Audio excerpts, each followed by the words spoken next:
To the NHL Show on the Grueling Truth Sports Network. I'm your host for the NHL Show, Sam McGinnis, and we have our guest back, Jack Woods. How you doing? Good, man. How are you?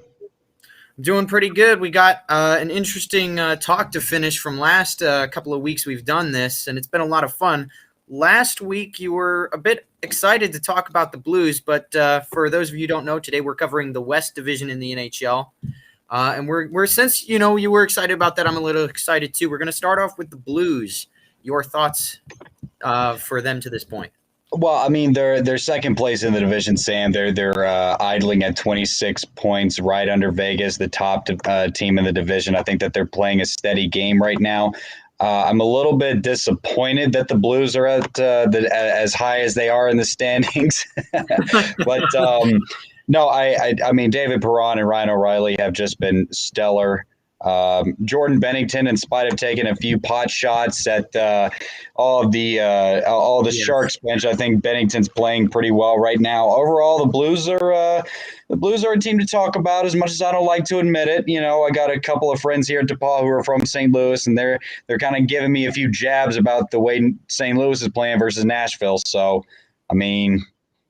You got to respect the way that they're playing right now. Yeah, my only concern is their current back end situation. They are 24th in goals against average right now. Yeah, I mean, you got to have offense. You got to have a pretty stellar offense to counterbalance that. Absolutely. I think that the defense will improve. I think the back end will improve. I would like to see a little bit more from Torrey Krug. I know he's got 13 points in 22 games. It's not bad. I would like to see a little bit more on the defensive side, though. I know he's an offensive defenseman, but still help out on the other end. Play well in front of your goaltender. He might give you a few saves. Yeah, and just don't do what you did last year. Now, Torrey Krug didn't do this last year, but the Blues had a tendency to knock players into Jordan Binnington, which I'm sure was unpleasant for him. So this is just a note to defensemen. That's not a good idea, even if the forward is right in front of the net. It's better to let the goal get in than to hurt your goaltender by knocking another player into him. So I don't know why defensemen do that. They seem to have a consistency to just knock their own, like, other players into their goaltender. I guess they're just not thinking about it when they do it. I mean, we're not on the ice. We don't know. That's true. Although I did get onto the ice the other day, so that was nice. But yeah, I'm certainly not to that level. Certainly not to that level. All right. I didn't know you played. I might have to show you my slap shot, dude. I think I can beat yours. We'll have to see. Okay. This is going to be a Twitter competition now, 100%. All right. Let's move on, though. Vegas Golden Knights, since we talked about how they were first place, and I'm really liking the way they're playing. I mean, 13 wins speaks for itself, Sam. They are the team to beat. They were projected to be the team to beat. I guess the only concern I have with the Vegas Golden Knights is those god awful golden uniforms. I don't like them at all. I'm a big fan of the Vegas away uniforms just because I like that iced out. But now let's get back to it. Mark Stone, Max Pacioretty leading the way, just as you presume they would. Marc-Andre Fleury is still somehow being the flower. I don't get it. An absolutely stellar save percentage with .935 right now. I mean, It is really easy to win some hockey games when you got a good damn goaltender back behind those pipes.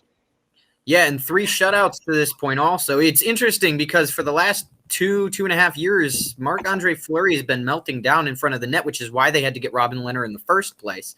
And it's almost as if Fleury has now taken that personally and decided he needed to get back on his horse. I was about to say, he definitely took that personally. Robin Lehner is not playing near to the same caliber as Marc-Andre Fleury, but one guy I'd like to see a little bit more out of is Alex Petrangelo. This is a guy that was supposed to have a pretty immediate impact. He's only got 8 points in 15 games. I would like to see more from Petrangelo, but I also like the way that William Carlson has been playing, 14 points in 18 games. Carlson's one of those guys that if Vegas ever finds themselves where they need to trade a guy, Carlson is a guy that I would honestly look at. You could get a lot of high return for him. And to getting into how well the defense and specifically the goaltending has been, the Golden Knights are second place in goals against average, behind only the Tampa Bay Lightning. So that's pretty impressive in my book. Yeah, without a doubt. And Max Pacioretty is, I believe, the team's leading goal. Yeah, he's got 10 goals, taken the most shots, 79 shots. He's almost doubled his teammates. So Pacioretty has been the guy. Pacioretty's been the guy for them. Yeah, he's taking a note from Gretzky there on what he had to say about taking shots. Oh boy. God.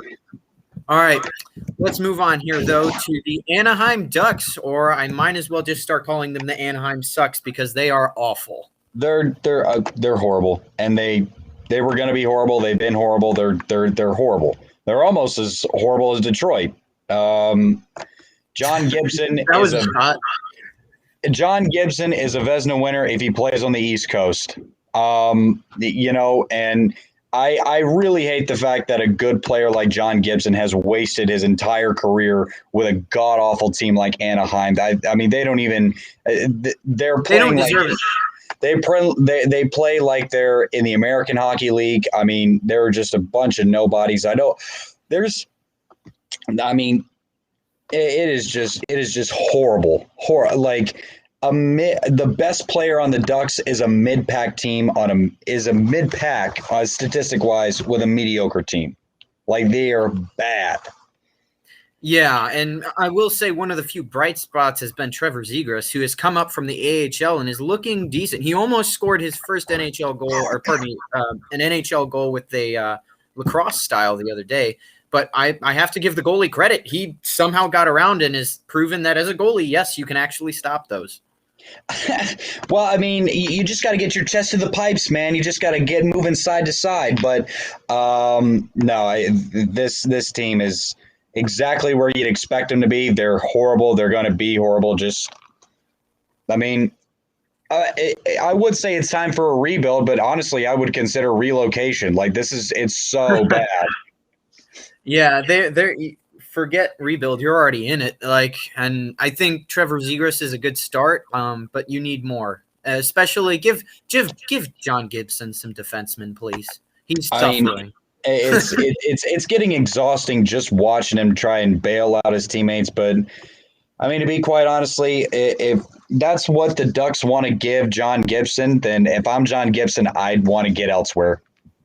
Yeah, he sounds a lot like Jonathan Bernier. Fun fact: despite being behind Detroit's defense, he had at one point a .918 save percentage. Well, I mean, we hadn't seen that. We hadn't seen that in a second, but these poor goaltenders stuck behind awful defenses, and then Thomas Greiss getting that shocker of going from one of the best defenses to absolutely nothing. But that's another division. We'll move on now to the San Jose Sharks. Man, I mean, I just want the San Jose Sharks to just beat up Jordan Binnington. Like, that's all I want. It's all I wanted. It's ever since I saw that's all I wanted. I mean, they're the Western Conference Ottawa Senators. Everything has just gone to shit so quickly for the San Jose Sharks in such a brief period of time, and now they find themselves at the bottom of the division with little to no help of, even being mediocre. I mean, Devin Dubnyk is your starting goaltender. It didn't work out in Nashville, didn't work out in Minnesota, it didn't work out anywhere. With Devin Dubnyk, Martin Jones is still around, that old fossil. On the note of Martin Jones, he was never that good in the first place. I don't know why anybody ever thought that, because he was never something stellar. And his save percentage right now is .883. So anybody that thought he was a good goaltender before, you might want to rethink that idea. I mean, he's a nice guy. He gives a great interview, but he's not a good goaltender. I'm not jabbing his character, just his play. No, and another thing, if you're going to pay Erik Karlsson the kind of money that you're paying him, you expect more than 5 points in 15 games. I mean, objectively, That is just horrible. at least for the Yeah, kind of money he's making. yeah, it's interesting. Carlson and maybe Brent Burns are probably the only bright spots on the team, and then Carlson decided to not be anymore. So it's pretty much Brent Burns and maybe Evander Kane just on an island by themselves, and that's not enough to win hockey games. And I will say that Erik Karlsson is one of those guys that can have an offensive impact and can have an immediate offensive impact, but he has been sluggish. He's been slow. He's been Erik Karlsson on defense, and you know what that means. It hasn't been good. That's one guy that you would obviously expect more from, but it's looking like Erik Karlsson is San Jose's Kyle Turris. That's harsh. Just a little bit. Just a little. All right. We move on then to let's go back up here to the Minnesota Wild, who dadgummit, they surprised me like nothing else. I thought Cam Talbot was a good pickup, but this is turning into something else. Third place is great, and they're a few games out. Only played 19. I think only Vegas has played 18, which is phenomenal considering that they're still the top team in the division. But I mean, what can you say about this offense? It's very balanced up and down. Kevin Fiala is finally coming into his own with this team. I think that Kevin Fiala is one of those players that Minnesota didn't know they needed until they had him. And I think that for what they gave up and what they got in return, the Wild won that trade. Zach Parise, Ryan Hartman have been scoring. Matt Dumba had a phenomenal goal here a couple of days ago. Poor Marcus Foligno beating up on that rookie, that Russian kid, and just basically calling the referees over, like, hey, the fight's over. He's done. The fight's over. I punched him too many times. That was so funny. Jordan Greenway, Joel Harrison, like this is a I would say a sleeper team. This is I mean, I've been very surprised with how Minnesota's played. I anticipated they would be down in the lower depths with the Kings and the Sharks and the Ducks, but no, they have really turned it around from what I can tell. Well, right, and to your point of a sleeper team, one thing, in my opinion, you ought to look for when you look for sleeper teams is teams that normally with the talent on the ice outside of the goaltending might not be phenomenal, but if you have a good goaltender, and again, they have Cam Talbot, and we saw how he played with the Flames even during last postseason. And frankly, Kaprizov has 17 points in 19 games as a rookie, which is, again, insane for a rookie, and he could be up for the Calder Trophy also. So they have good young talent. This isn't at all out of the question to somehow be a dark horse team. I will say, though, this is a tough division to be a dark horse team in. And that's really the catch, because you got to steamroll through Vegas and St. Louis, and that is not an easy challenge. I don't think that the Wild are better than either of those teams on their best day. I think that, quite frankly, the Wild should be happy where they are and saying the sky is the limit. Let's see how far we can go. Doesn't really matter who's in the division. Let's just try and win as many games. But realistically, they're doing about as well as they can hope. All right. We move on to the Arizona Coyotes, who I think we kind of saw this one coming from bad to worse to destruction. Yeah, and it's disappointing because I follow the Corey show. Oh my God, the Richie and Corey show down in Arizona. Shout out to Corey Crenshaw. But I mean, Connor Garland and Christian Dvorak and Phil Kessel have been themselves, and everybody else has been pretty average, including Clayton Keller. I'm surprised by Clayton Keller. I thought that he would be a little bit more productive in the earlier stages. They're having a hard time figuring out what to do with Darcy Kemper and Antti Ranta right now, but Hill has been good in the 2 games he's played, but I don't know. There's something missing from this team, and I can't quite put my finger on it. It's interesting, especially considering the goaltending should be the strength, and it's not looking like it right now. I mean, last year Darcy Kemper was not too far away from being on that top 3 list for Vezina Trophy, and they just are kind of melting down. I personally think last year what they were missing was offense, which is why I think it was good that they went out and gotten Taylor Hall. But I'm starting to wonder if he's somewhat of a cancer, because everywhere he goes, it seems that the teams just kind of drop off a cliff, and that's exactly what happened with the Coyotes when he came there. Well, and to be honest, like the Taylor Hall situation in Buffalo isn't good either. He's not doing very well at all. And there are calls to basically deconstruct the entire team, sell, trade. It's like, but going back to the Coyotes, no, I think that you're right. That the offense has been pretty stagnant. But I wouldn't count them out just yet. They're one of the teams that I think could turn it around, maybe, but it's gonna take a full mental reset. Yeah, I mean, again, last year the only thing missing was the offense. So if you can get back to that situation, you'll actually be in a much better spot. They had some portions last year that were very good. Mm-hmm. Without a doubt. All right, we move on to the Colorado Avalanche, who are definitely disappointing me. I don't know about you, but for a team that should be probably second place in the division, fourth place and stagnant isn't exactly acceptable for this team right now. Hey, I'm loving Sam Girard, man. Third on the team in points. I mean, that dude refuses to take a point shot. He's the defenseman of the future. I love watching Sam Girard play. He is phenomenal. Don't know why Brandon Saad's on the roster.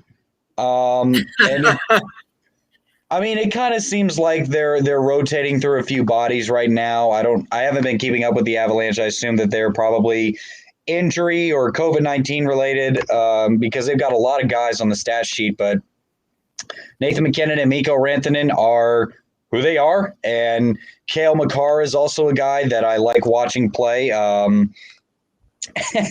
I think the first time I looked at his name, I said Cole Macker or something like that. But no, his name is hilarious too. It's like, I'm sorry, child. Somebody named you Kale.